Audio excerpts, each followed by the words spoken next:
Hello there, hello there you guys, welcome to another one of my live videos, and today I'm just going to be updating you on some more latest news as we have been doing on this channel recently, guys. Yes, it's about Phillip Coutinho. Yes, it has been confirmed by Jurgen Klopp. He confirmed it in a press conference as well today, I think it was. He confirmed it on a press conference, and he's had discussions with the Klopp's perspective. He's had discussions with Coutinho that he's considered that he is going to be dismissed for the game against Manchester City at the weekend. So Coutinho is not going to be participating, as Coutinho, we know, has just recently come back from international duty.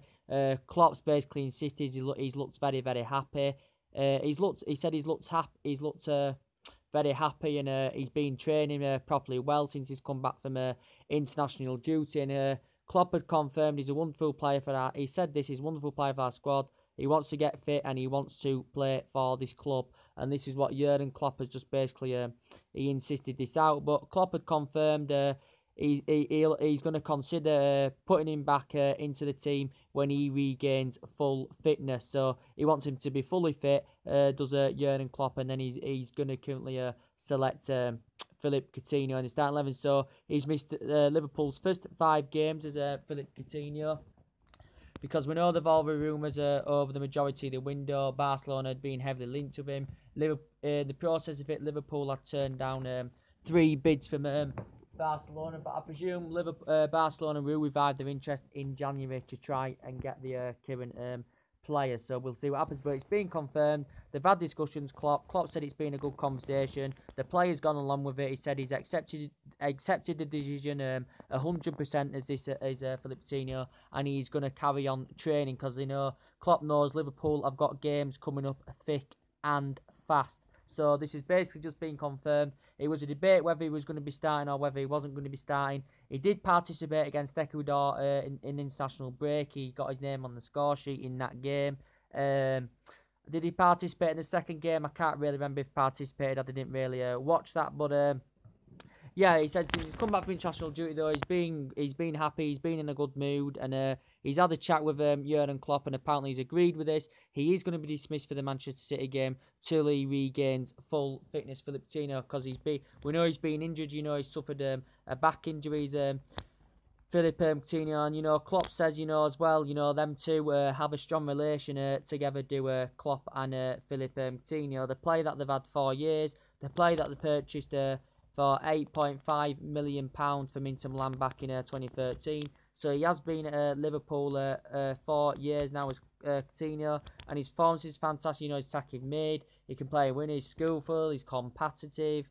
He's still one of their most essential players, but we know Barcelona, I think, are going to revive the interest in January, because he did want to make the move to Coutinho during the summer, but it didn't currently materialise. So yes, he's going to be dismissed against Manchester City. He's not even going to get 15-20 minutes in the game. This is being confirmed. He was maybe considering giving him about 15-20 minutes, but he just said Klopp, it's best if we keep him out till he currently regains full fitness.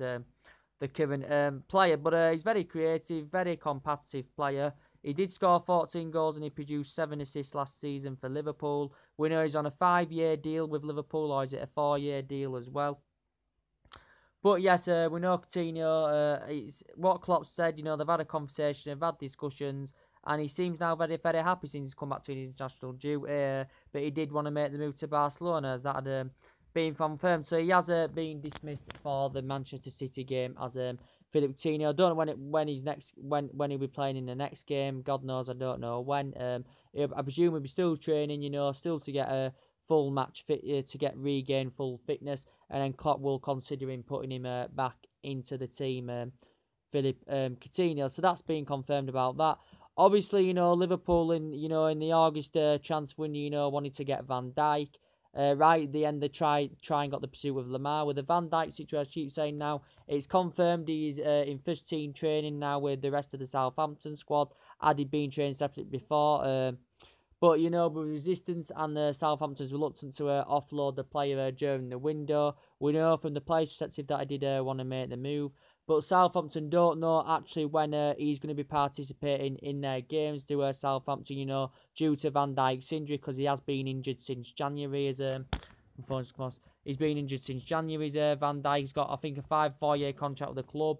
Southampton purchased him for £13 million, but Southampton confirmed the chairman, the boss, the board were not willing to offload any of their star players, and this was including Van Dijk. Liverpool lent the interest back in June due to Southampton classifying it as an illegal approach for the player.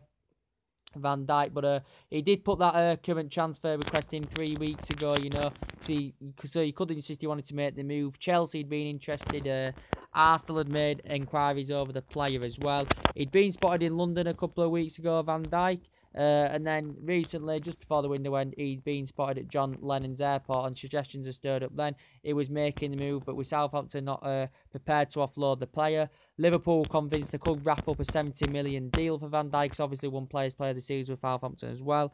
So for me, Liverpool disappointed in that matter, but I presume they will revive their interest in January for the player, because Liverpool still know they need a number 9. They've got Coutinho as a number 10, obviously, who's being dismissed in the Man City game. And at the back, they've still got problems at the back, so they still need someone at the back alongside Lovren and all that. And they still need another attacker, in my opinion, as well. And as I did say, with the Naby Keita situation, Liverpool have confirmed this anyway, as I do keep saying. I said it could be over ahead of schedule with the Naby Keita deal. Apparently, the Bundesliga expert had actually suggested out a couple of days ago when it was if Liverpool are prepared to spend more money, pay another premium, they could land at Naby Keita in January. But it is being scheduled that he's arrived. It is being completed, but he's scheduled. His arrival will be 1st of July 2018. He will be joining up with Liverpool. Liverpool have been heavily into him, in August. They had a couple of bids turned down. They had the 6 million bid turned down. But RP Leipzig were reluctant and were resisted to offload the player. As the signing from Red Salzburg back in 2016. And since he's been at RP Leipzig, he's been a star former. He's been fantastic, got him to a Champions League, progressed to 2nd place with them.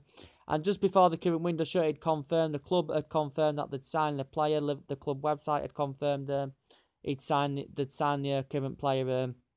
Liverpool had signed him, and he was very, very ecstatic about the news. And it's a deal of 48 million in his release clause. And either way, there's going to be add-ons included in the deal, which is going to bring it between 68 or 70 million pound anywhere for Naby Keita. Depends if they progress to the Champions League, it's going to be 20 million, I think. If they don't, it's going to be 10 or 15 million pound or something like that. So either way, whether they get him in January or the next summer, they've still got him confirmed no matter what. He's going to make a big impact in the midfield. He's combative, tenacious, good player that he's good at breaking up the play. And he'll be good luxury in their midfield. If Emre Can's still there by then, I don't know. There's been talks about Emre Can maybe moving because he's coming to the end of his deal. Coutinho has stayed, but he could still possibly leave in January or next summer. I do not really know, guys, to be honest, but Naby Keita is a good signing for Liverpool, and it's confirmed he's going to be full in that number 8 spot for Liverpool. But I said they still need a number 9 in there as well. With the Lamar situation, as I do keep updating you guys on a lot of occasions with the Lamar situation, it has come out basically. Arsenal have agreed a deal in principle to secure him in January. It's a 5-year deal. It's set to be £250,000 a week, and they're convinced they're going to get him for £92 million that they had initially put in before the end of the window, but it come to a conclusion. But anyway, this is going to be a record fee for Arsenal. According to the reports, it has a deal has been agreed in principle for Lamar. But yeah, Arsenal generated a lot of money in the August window. They only bought one player, but good news is for them. Obviously Arsene Wenger signed a 2-year extension, but they're convinced now. Lamar was their main priority target in the August window, and he's going to be their main target in the January transfer window as well. So it's come to agreement. They've agreed a 5-year deal, £250,000 a week, and it's a 92 million bid. And Vanna, as I said, this spelled the myth completely. He basically said in reality that Lamar never ever turned Arsenal down. He basically said he's focused on Monaco at the moment because he's there. Sanchez is focused at Arsenal because he's there. He did say, he just basically said about Lamar, he wanted to stay at Monaco. He decided to stay at Monaco, and he currently respects that. The rumours saying that Lamar did prefer the move to Liverpool right at the end of the window. Wenger basically dispelled him. It's probably because in reality, the majority of the window, Lamar admitted he wanted to make the move to Monaco. he wanted to join Arsenal, and now all of a sudden at the end he did say he wanted to join Liverpool, and this is probably why Wenger has dispelled the myth completely with Lamar. But Arsenal had been discussions over the course of the window with Monaco about getting Lamar. Representatives have been approached. They'd had 2 bids currently in the region rejected for Lamar at Arsenal. They'd had 2 bids rejected in the region. Then Wenger had classified it as basically dead. He classified it as dead at Wenger. And then Liverpool coming in the hurdle. Man U would come in. Liverpool had discussions. Liverpool had 2 bids of 55, 66 rejected for the player. They were in the process of putting another 3rd bid, didn't materialise. Arsenal put a £92 million bid in, and that got accepted, but apparently the player didn't want to make the move. But he did admit for the majority of the window that Lamar wanted to make the move, but Monaco were reluctant and resisted to offload him. At the time though, Arsenal didn't meet the valuation that they were demanding out for Thomas Lemar. So it looks like Arsenal are going to get him in January. Whether Liverpool will revive the interest back in January for the player, I do not know. But he's a player that's got 3 years left in his deal. He's compassive, very good for France as he's proven. Combative player, skillful, good in the air, can play anywhere in the middle, can play anywhere on the left as well, can this player. Monaco have raised about over £300 million, you know, in this window so far. So they've gained a lot of money as well.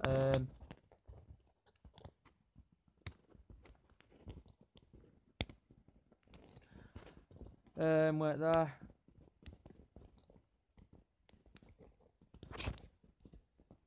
And as I did confirm to you guys earlier on, what did I say now? I was discussing you obviously about Thomas Muller from Bayern Munich. You know, Liverpool also apparently have inquired about him. Chelsea being interested. Arsenal being interested in Thomas Muller. Man United being interested in Thomas Muller. And you know, he's a player that you know has been at Bayern Munich now for how long has he been at Bayern Munich for? I think he has now literally been at Bayern Munich now. Yeah, he's been at Bayern Munich now for 9 years. You know, he's risen up the ranks fantastically well. He's been in the reserve team before, risen up the ranks fantastically well. Thomas Muller, but he's a highly rated player, very compassive, very tenacious, very skillful. You know, he can play a majority of roles. He can play as an attacking mid. I think he can play as a winger. He can play up front as well. So his versatility is very, very good. The way he links up play, the way he sets up goals is absolutely fantastic as well. And he, you know, he's a player that we've been linked to before. He's a player in the Van Gaal we've been linked to him, but he had an £85 million bid turned down. He's won 17 trophies with the club, which is very, very impressive of Thomas Muller. And also now, but since he's been managed under Carlo Ancelotti, he isn't getting enough first team starts. So maybe the player could come available in January. He won't come cheap. Definitely won't come cheap. Let me just charge this up.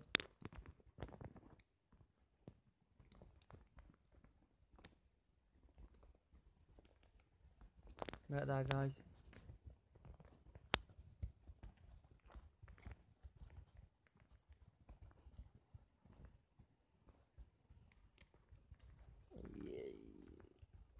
I can't even get this in. Wait there. I'm just trying to do my bleeding thing. So I've done it. Yes. So as I was saying, yes, and he's got a contract until 2021. But he's a player that has made all in all nearly 4 century appearances. He's on 398, I think. The player, and he's spagged 161 goals. He's gained 87 caps for Germany as well. He scored 15. He only scored 15. Was it? No, sorry. 9. Was it 9 goals? Sorry. I think it was 9 goals he scored last season, and he produced 12 assists as well. Did Thomas Muller? He only produced 12 assists, but yes, he's not getting that first team football as he wants, or he's not getting put in his preferred position under Carlo Ancelotti. Is the player? He's a player that's won quite a few honours as well. You know, he's a player, you know, won the double in 2010 with them, won the treble with them in 2013 as well. So he is a very, very interesting. He's a very highly experienced player as well, and I do like what I've seen of the player, and I would like him at Manchester United due to his versatility. He's very good. I did say we're okay in midfield. You know, we still need a winger in there. As I said, we failed to get the pursuit of a winger. But yeah, we will see what happens. And as I keep updating you about this this Marek Hamšík, the player that apparently, I don't think there's any intentions of moving, a player that signed an extension a year ago. I think he's got 2 years left on his deal. As I said, he is a Napoli player. I did say I read some of his stats earlier on, to be quite fair, guys.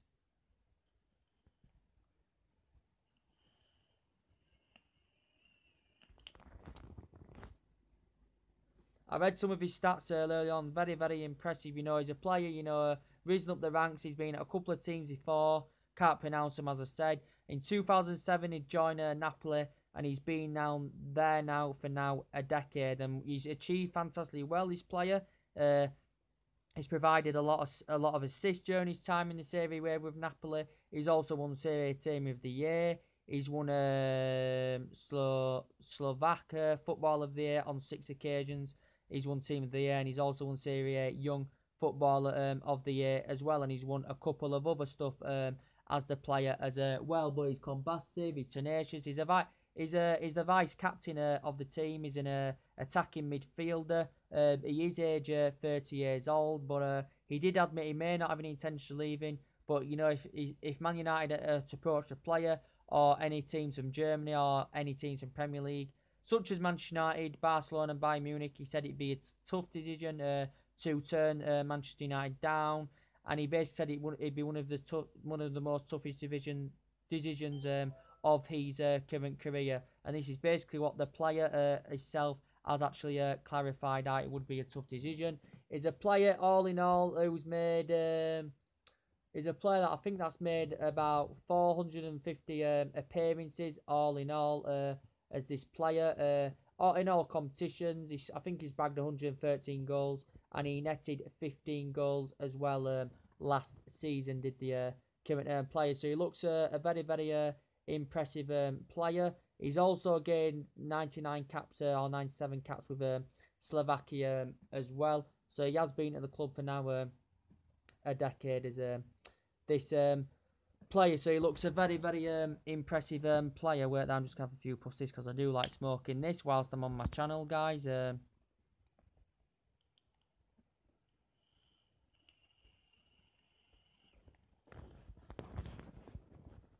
But yes, guys, we'll see what happens about that. There's been latest news about Andres Pereira. I'm going to look a bit more into the Andres Pereira latest news. I haven't really looked into it about Andres Pereira. I'm going to look into that in a moment. So yeah, that's really about it. I did update you with the Ivan Perisic news earlier on, didn't I? The player that we were linked with all the summer, but he's now signed a 5-year deal with Inter Milan that takes him to 2022. And there's a release clause involved as part of the deal as well, so it's going to be harder for teams to capture him in January. You know, Perisic has actually confirmed that, you know, he's the right decision. He's told his teammates that he's looking forward, you know, to improving under Lucius Spelter, and he's had discussions with Lucius Spelter, his current self, as a Perisic, and he's very, very delighted and emotional about signing this deal. He's a player so far he's been fantastic in the pre-season for Milan. He's a player that scored 1 goal so far this season in their couple of games into Milan, and he's provided 3 assists and scored 11 and provided 12 last season. But yes, it's confirmed he provided more assists since he's joined Milan in his Serie A than every other player. You know, he's high experience. He's a player that can put balls into the box, and this is why I wanted Ivan Perisic, but we were just not willing to meet that 48 million price tag. So we will now forget all about Perisic because he has now signed a new deal with Inter Milan. But I think in the January transfer window, Man United will still get a winger. We'll still get that winger that we need. We'll still get maybe another player or two in as well added into the ranks. But you know, we spent £148 million. You know, we got 3 good players out of that. Lindelof hasn't played his part yet in the Premier League, as I said, because he didn't form pre-season. Obviously, we know Herrera hasn't been there yet, but he's been at the club for quite a few years now anyway. But Jose Mourinho, you know, he signed a 3-year deal back in 2016, and you know, in his debut season did fantastically well. Brought some good familiar faces in. He brought Ibra, Bailey, Pogba, Mkhitaryan, and in this window he's brought Lukaku, Matic, and Lindelof. And Lukaku's played his part. He's doing fantastically well. Matic is doing very, very well in midfield with Pogba. So yeah, it's all very, very good at the moment. These still parts that we do need to strengthen up, as I said. But there's time to do that when the January window comes around. So anyway, guys, that's basically everything to update you today. Drop your comments, likes below on the channel, subscribe as always, and take it easy, guys. I'll see you all later. Bye.